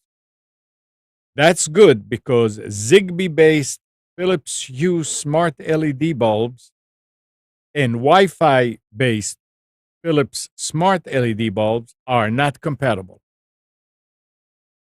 So as long as people are aware that these are two different things, don't just look at, Philips Smart Light. Now it's going to be Philips Hue, and there's going to be Wi-Fi based ones. So Signify is a division. It's a spin up. So it was formerly known as Philips Lighting, and they changed their name in 2018 from Philips Lighting to Signify. So it's a spin-off company, but it's still Philips. Something associated with. Yeah. So anyway, it's going to be they're coming up with a new line that's a Wi-Fi. Well, they've already had Wi-Fi. So what is? No, the Wi-Fi would only be the hub. You're low, Gal. The Wi-Fi will only be the hub. Lighting itself was Zigbee. Oh, was it? Okay. Yeah. So why are I they don't saying get, I don't get Zig? the move to Wi-Fi. I gotta say.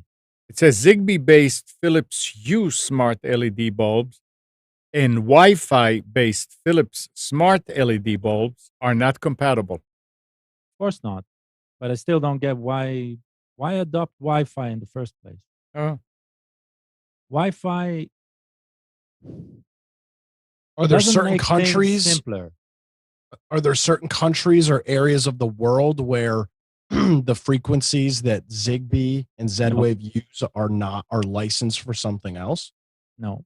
there's either 50 or 60. So no, there's a lot of other stuff that's running in every Yeah, I'm country. just curious because that's the only reason I can think of if there's an area No, or a it's part also where a very short range. The bandwidth is for very short range communication. So And designed really for as a control overlay, not for data. yeah. So, Wi-Fi is just so expensive compared to Zigbee and Z-Wave, and also less secure. Because if you have your lighting part of your home network, right? And somebody, Your lighting now is a vector of attack. yep, true. is it So possible I don't get it. that it's not? Is it possible that it's a Wi-Fi light, but it's just using the 2.4 or 5 gigahertz band, but it's not I'll actually tell you connected why. to the internet? The reason all of the most of the new smart lighting stuff is based on Wi-Fi is because one, the company running the server gets metadata about what's going on with the lighting inside the home, right? And each lighting fixture is calling back to the home server. So they have a full control over what they're selling, and they have full range of statistics and data about what they're selling. But that is exactly why I don't want Wi-Fi. Yeah. Right? Me as a consumer. So the consumers, they choose Wi-Fi because, hey, it works with Alexa and you don't need to buy anything extra. Yeah, Right? and Stuff obviously, like that. a lot of people think So, like that. Yeah. But that's the Oh, thing. well, that's a draws good more point. power. It calls back home to their server. So if their servers are down, right, you can't switch on the light. It's as simple as that. It's something. If something doesn't work at home, I'm okay with my smart. Right now, my smart home is down because of a technical issue. It doesn't really matter, but I'm okay with it because it's on my it's on my turf. I'm gonna fix it. I'm gonna deal with it. Right? If I need to set up from scratch, I'll set up from scratch. Here, you're talking about things that are going to be outside of the realm of your control. That's what I don't get. I don't get how the how people fall for the marketing. That's No. my main problem, maybe. But that's true about everything. Well, is it harder to set up a the U system versus a Wi-Fi, the Zigbee and all that? It's pretty much the same. Okay. yeah, it's The Hue just an system app. comes with a hub. You need to press the button on the hub while Okay, but it's not. You you're don't adding think more lights. you don't right? think the whole reason they're doing it is because of ease of use for the consumer? No, it'll be actually. So Okay. there's gonna be an extra hurdle here. Okay. So one thing I can say for sure, you must have a phone, a smartphone, in order to set up Wi-Fi for the first time. Yeah, because you have to have the app. You need to have an app that connects over Wi-Fi to uh, a dummy Wi-Fi server that they create. You connect to it, you give it the Wi-Fi password, and then it connects to your Wi-Fi. Yeah, it's Right? just a It's that- typical Yeah. device setup now. It's just and it's it's terrible. There's no other way of describing it. It's the most it's the worst type of setup ever, right? But this has become the norm. This has become the way people have accepted it, and they're okay with Actually, it. Gal, I would take that now over. We were talking earlier about how I had these two Zimoto IP cameras that are bricked. That because there was a problem with my daughter's network and we could never reattach them again. And so, and it's all over the internet, you got people complaining about how Zimoto has like 4 different apps. You could use 4 different, literally, when you open up the screen now on the app I have on my phone to add new devices, you choose one of 4 different methods. And it's insane. But the easiest one you have is the QR code. Just point the camera at it and it configures it. But that's probably the newest versions of the camera. It is. But some of the cameras supported the older and newer versions. The problem now is that there's no reset button on the camera. So you cannot, the only thing they tell you to do is remove it from your configuration and that will restart it. It doesn't. So just people are losing their minds because you just can't. I have 2 of them now that I essentially can't use.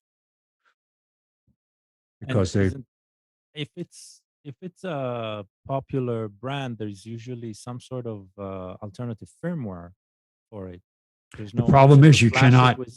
It's not USB connected, so you can't go in and locally connect it. It's Wi-Fi only, and there is literally, they supposedly didn't put the reset button in it for security reasons because somebody could steal your camera and then reconfigure it, but now we're just literally, and they were great cameras. I mean, for a while, the time that they worked, it was inexpensive and worked well.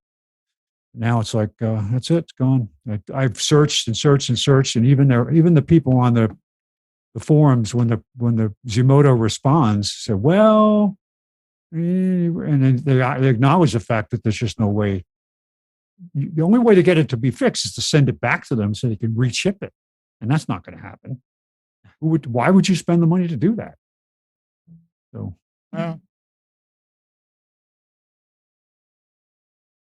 yeah, that's the problem with Wi-Fi based technology. That's the number one problem, and for me, it's painful enough to invest in something else. Many years ago, I was involved with a startup where I was a advisor to them about creating an asset management system for hospitals.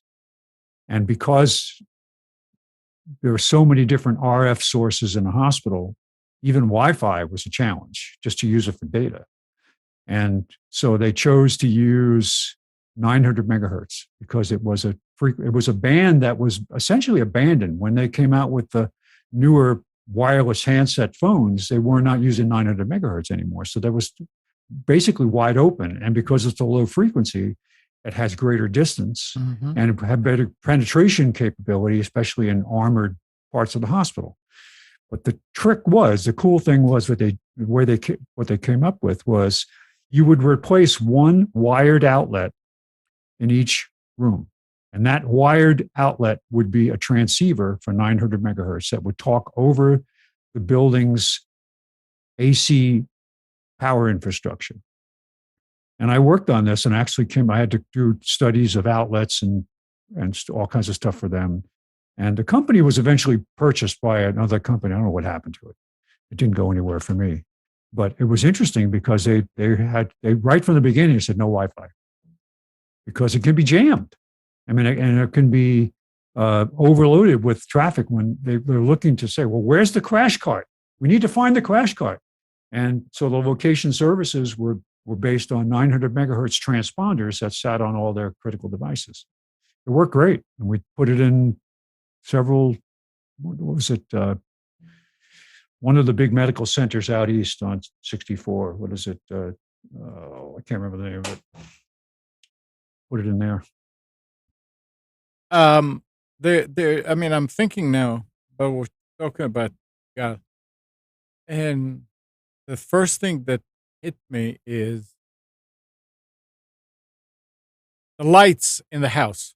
Now, okay, oh man, Alexa and all that, that we set up. I mean, it was set up with some kind of a hub a few years ago. But these are lights that normal people use, and they have a switch on them that you twist. Yeah, you can still. You Wait, can. wait. Yeah. So I took the knobs off of it because if somebody would switch it off, and then you try to tell it to turn off, and you say, "Okay, now what's going on? Something is not working." So I took those off. Right. The downside of this is if Wi-Fi goes out, or if Amazon is sometimes, I mean, a few times, you cannot turn the lights on no matter what, Right. unless you find those knobs. I finally bought a bag because I couldn't find those. I bought a bag on Amazon of those knobs. But with the way that you're talking about, there is no way to lose it unless you lose As long the as local. you're keeping it in house. Yeah. And it doesn't go It's on out. you. Yeah. If there's a malfunction, there'll be a malfunction, but Yeah, you can yeah. fix it. Right. Right. Yeah. You have control. Hey, you Absolutely. had hook, right? Yeah, the hook. Yeah. They died, right? They went out. They just closed shop. That's it. You The can't use server it anymore. went away. Yeah. Who was it? Wink, right? Yeah, That there was. suddenly started charging $5 Yeah. a month. Yep. Right. Yep. I mean, that's the thing. That's exactly the problem. Yeah. Right. Yep. Absolutely. Oh well. Listen to this. UK ISP Sky Broadband is monitoring the IP addresses of servers suspected of streaming pirated content to subscribers and supplying that data to an anti-piracy company working with the Premier League. That inside knowledge is then processed and used to create block lists used by the country's leading ISPs to prevent subscribers from watching pirated events. So ISPs, I mean, Sky is playing with those anti-piracy groups and provides them with IPs of servers that stream it. Yeah. That's I mean, that makes sense, right? I'm not going to defend the pirates here, no. even though I can say for sure, right? I bless the day that they were created, but it's I mean, it's an ongoing battle. Not surprising. Seems like a fair tactic. I don't see the problem. Well, it's not a problem. It's just interesting to know, and people in the UK should be aware. Yeah, again, if you're streaming it, you're not the target, only the source, right? Yeah. So as long as they are going after The people that are the that are sending suppliers, it out, right? yeah. Yeah. Yeah. Then I'm okay. If the lawsuits will include the people on the receiving end, that will be a big problem. That would be because the reasoning behind being on the supply end can be numerous, and some of them Yeah. can be there's no other way of getting it. But yeah, Yep. All right. Listen I to can this. tell you one way. I can tell you one way. These they can beat probably they can beat these pirates and probably pay a lot less than the legal fees and the deals that they're doing with Sky is if they lower the price The of price. the Yeah. watching rights for the Premier League to something really reasonable, right? And give you the benefit of, being able to watch it wherever, they'll win. Yeah. Right? They'll win out the pirates and they'll make money on the way. But How- they do not see it that way. That does not align with their point of view, right? Because their point of view is these are interrupting me from making more money than I should. And that's the problem. Did people pirate Windows XP? course. Did people pirate? I mean, a lot of them, right? Did Yeah. people pirate Windows 7? Of course. Sure. People pirate Windows 10 as well. How many? Ah, Most I'm sure cases, Microsoft has some sort of data. yeah, but in most cases, you don't need to pirate it because you can upgrade to it, even if you don't. Yeah, but you still need a legal copy to start with. Well, That ship has sailed. Yeah. It's What? not easy anymore, if at Oh, all. It's not. okay. Yeah, but that's because, right? And remember, Microsoft got into a lot of antitrust problems with that. Yeah. Right? And okay, and here comes It's because they forced the manufacturers to ship the OS, with right? Yeah. So you're paying for it today, even though you didn't plan on it. but here comes Windows 11. And they say you Still, can it's download a free upgrade. So you still need a license. something to start with. Yeah, you always need something to start Yeah. with. It's easier to get by with today, right? And I can tell you, the moment I stopped pirating Windows, right, was back in Israel when they started offering it in a very reasonable price Right. to teachers. Exactly. which That's my the wife point. was a Yeah. teacher, right? It was 60 shekels. That's like Yeah, 15 yeah. bucks. I said, right? no, I'm buying 15 it. bucks, I'll pay. Yeah. I want something. I want to be protected. Yeah. I want the benefits, but I'm not going to pay $300 for Right. it. Right. All right. Now listen to this if you're wondering Intel and AMD. Internet grooming company Cloudflare has revealed that it was unable to put Intel inside its new homebrew servers because they just use too much energy. A Tuesday post by platform operations engineer Chris Howells reveals that Cloudflare has been working on designs for an 11th generation server since mid 2020. And they write, we evaluate Intel's latest generation of Ice Lake Xeon processors. Although Intel chips were able to compete with AMD in terms of raw performance, the power consumption was several hundred watts higher per server. Several hundred watts, That's enormous. Fatally enormous. Cloudflare's evaluation saw it adopt AMD 64-core EPYC 7713 for the servers it deploys to over 200 edge locations around the world. Power savings also influenced a decision to go from 3 disks to 2 in the new design. A pair of 1.92 terabyte Samsung drives replaced the 3 of the Korean giant's 960 gigabyte found in previous design. The net gain was a terabyte of capacity and 6 fewer watts power consumption just for the drive.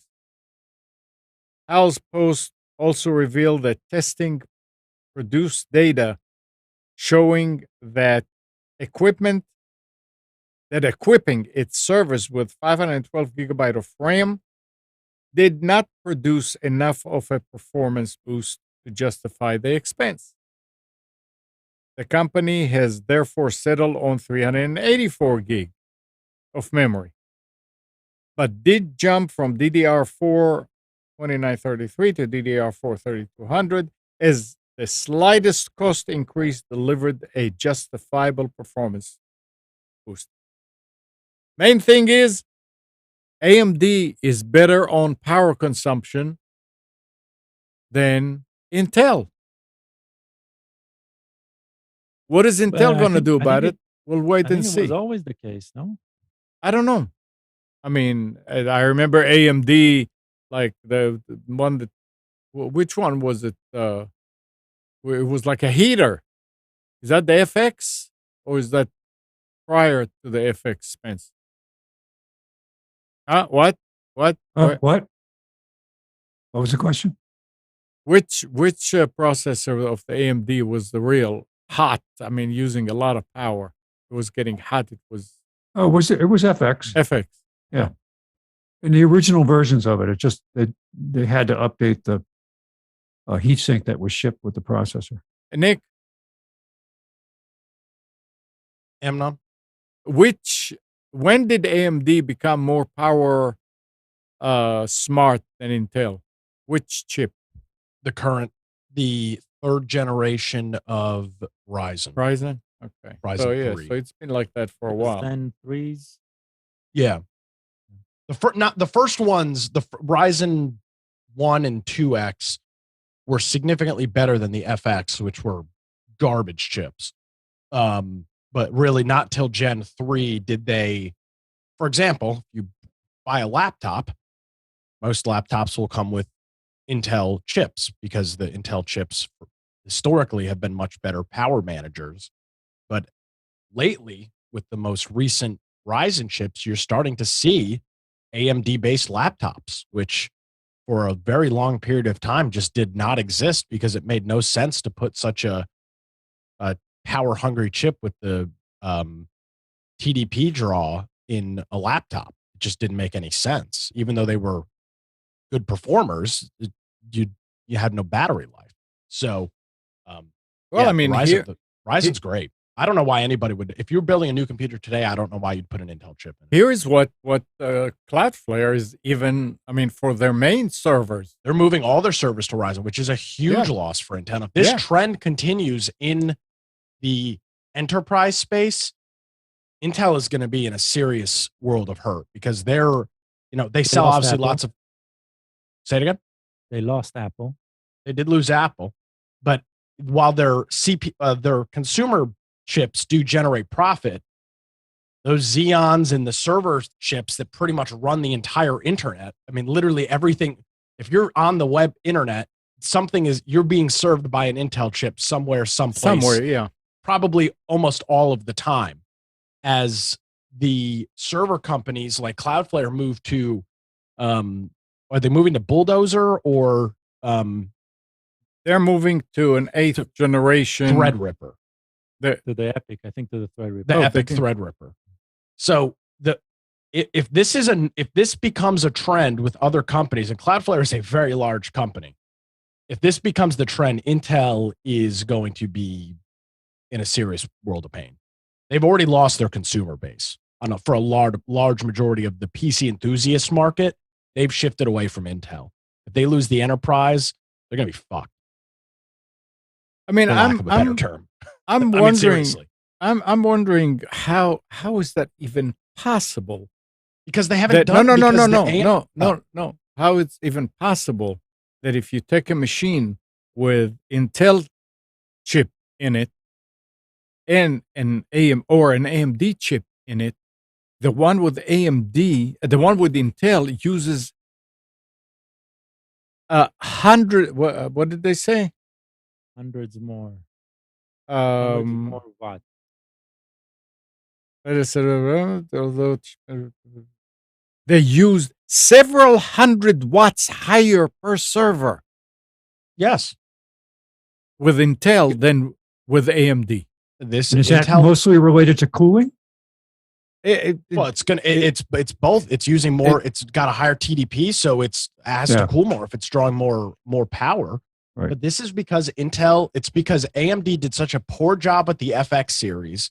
Yeah. Intel essentially put the cruise control on at 50 miles an hour with the AMD FX series, and they've been going since. They've been making marginal, at best, upgrades to their chips.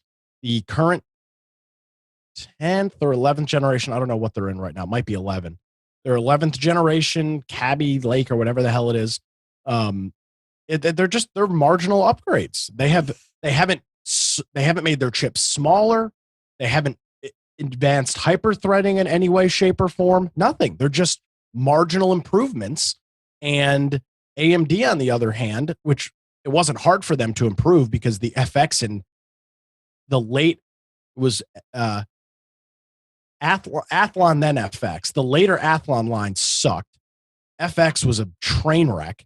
it wasn't hard for them to improve, but they not only improved, they are making the best chips on the market right now for both price and performance. It's not like you're skimping to get a chip for a little bit cheaper like you used to with AMD. You're getting a cheaper chip that has better performance than the Intel counterpart and uses less power. And if Cloudflare, who is, I can only imagine how many thousands of servers they operate around the world, tens of thousands of servers potentially. The fact that they've done the internal R&D on it and decided, hey, long term, this is the chip to use, that's red lights big time for Intel. Yeah. They are in a terrible position right now, and it's their own doing. They're going to lose the CPU market. There's no question about it. There's no reason to buy an Intel chip today.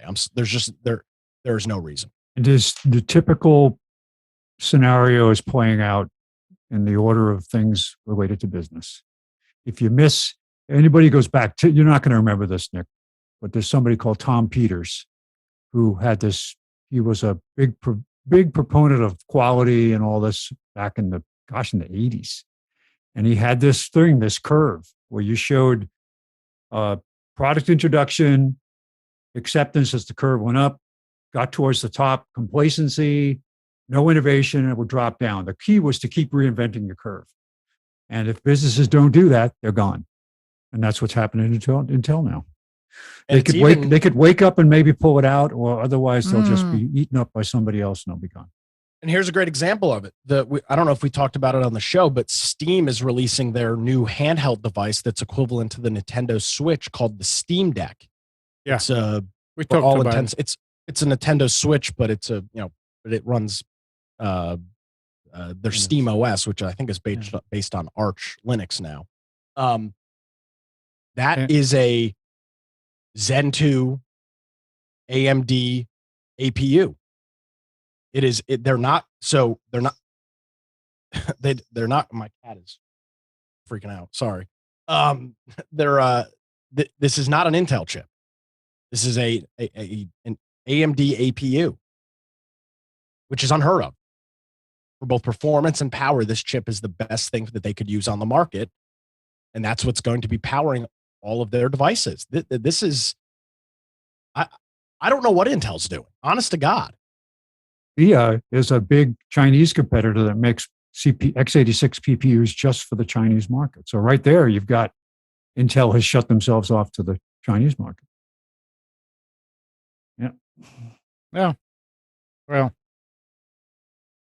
And you know what the best part about this whole conversation? We're gaining. Bingo. Consumers win. Absolutely. Absolutely. And this obviously will not be the case. AMD will coast like they did during the Athlon series. Intel will come through with some big breakthrough. They'll jump back on top.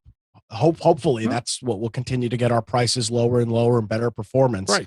But as it sits right now, Intel has not made any steps to. They're not even on the same playing field as the 9th generation or Ryzen or third. Maybe. I don't know what gen we're on, but yeah. Maybe Intel also will go to the courts and say, "Hey, you need to stop AMD from doing this because we need to be able to catch up to them." I'm sure just like Amazon is doing. They'd absolutely love that. Anyway, I mean, here I'm looking at a Dell. They've got a Labor Day sale going on. All of their computers that are on the front page, Ryzen 7s. Yeah. Laptops. Yeah, and That's not good. For them, it's also a point of sale that they can sell it for cheaper. Every Dell commercial ever is ended with the Intel little chime at the end. Right. Yep. Dun, dun, dun, dun, always. Yeah. And now they're selling and promoting Ryzen-based computers on their homepage for Labor Day. So right. Great. I can only hope that this type of a battle will result in good stuff for us between SpaceX and Amazon. Well, in terms of the CPU front, it absolutely has benefited the consumer. Yeah. The CPU prices are so low on the AMD side. The performance is so great. Both of the current generation consoles, the Xbox One, the Xbox Series, whatever the hell it's called, and the PlayStation 5 are both built on AMD Bulldozer processors. They've got it. I'm waiting for the a hedge trimmer processor myself. We just need to go back to vacuum tubes. Screw processing. Hey, if you're an audiophile, vacuum tubes are the way to go. All right, guys, And a turntable. it's Leave my time. turntable alone. Anything else that anybody wants to add? No. Have a good week. All right. Yep. Have a happy Labor Day. Yep. Happy Labor Day. Happy New Year. Shana Tova. Donat Thanks. Tova. Shana. Shana Tova. Shana Yep. Tova. Tova. Shana Tova. Shana Tova. Yeah. All right. Gotta go eat some soap. So thanks, Gal. Thanks, Nick. Thank you, Spence. And good morning, Kathy, Hannah, Nabil, Mac, Norm, Katie and Donna, Dina, Arlet and Micha, Eleanor, Sarid. Thanks, everybody, for tuning to Computers 2K Now. We hope you enjoyed and maybe learned something from our time together. Remember to practice safe computing. Back up your hard drive and update your virus scanner. We'll be back here next Sunday at 9, but you can always reach us at computers2know.com. And remember, again, Monday through Friday, 6 to 9 a.m., Nick is doing his show on WAAV in Wilmington. You can always just get to your Echo device and say to play 980 The Wave. Also Yeah. Also on FM now. Oh, okay. Yeah, I need to change my 107.9 FM and 980 AM here in Wilmington. And Tuesday at 7 p.m., Nick and Brian do the Infection podcast on Twitch. So just Tuesday evening. That's for survival games. Just go to Twitch at 7 p.m. and go to Twitch/Infection Podcast, one word. Talk to you next week.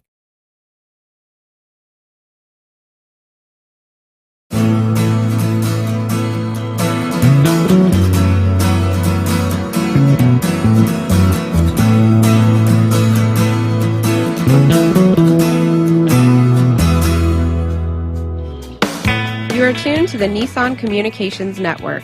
If you tuned in too late, you can always watch each program in its entirety or download an MP3 audio file of it in the archives section at nissancommunications.com. Don't forget to subscribe to our YouTube channel, follow us on Twitter, and like us on Facebook. Sponsored by StreamingGear.com, Carolina Apparel, and DeltaForce.net.